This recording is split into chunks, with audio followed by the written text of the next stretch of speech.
Rreth 70 minatorë të minierës së Bakrit në Spaq të Mirditës kanë ndaluar punën dhe kanë bllokuar hyrjen kryesore të objektit në shenjë proteste ndaj kushteve të vështira të punës dhe nivelit të ulët të pagave. Jam punëtor i kompanisë State Albania.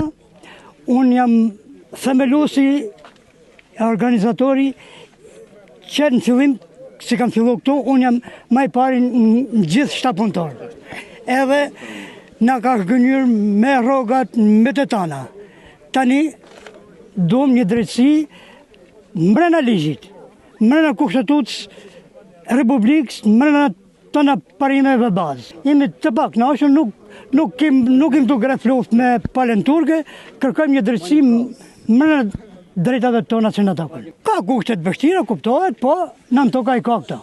Një aftësi e punëtorëve që të kërkojnë të drejtat e tyre, sepse drejtat janë liri e çdo njeriu. Punëtori, minatori është forca kryesore e punës së punëdhënësit. Kërkojmë që këta të shpërblehen, të marrin dinjitetin e tyre, të mos gjunjëzohet para një pronarit.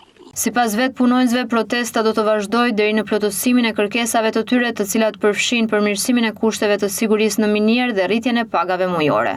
Që kërkojmë jo luks, kërkojmë vetëm drejtat tona të organizohemi në sindikat, që ky punëdhënësi padroni i madh nuk na e pranon, dhe pa pranu sindikatën dhe për të ulur me bën një marrëveshje njerëzore sipas ligjeve, normave dhe kushtetutës së Shqipërisë, ne nuk e ndërpresim grevën, sepse jemi të drejtën tonë. Zoti i Madh na ka falë këtë troje, jo pronari, dhe Zoti i Madh na merr jetën, jo pronari. Do të qëndrojmë deri në grevuri, deri në flim.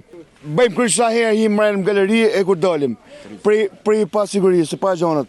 Mbrapa 30.000 lekë, 20.000 lekë i timur kamarera bës në ditë. Performanca, me punë punë, 32.000 lekë, mbrapa, sa 2.000 lekë. Kjo ai jeta këtu në Spaqe bës. Vend tonë kret, sa tona. Me det ne do të më hik me marrobët, me hik për Shqipërisë. Ne për vendin tonë. Po vetë dim vdekje. Punonjësit nuk kanë lejuar hyrjen e përfaqësuesve të firmës në ambientet e minierës. Kjo është e disata herë që punonjësit kërkojnë përmirësim të kushteve të punës dhe rishikim të pagave. Këto të fundit disa herë të premtuara se do të rriten nga ana e firmës, por deri më tani nuk ka ndodhur asgjë konkrete.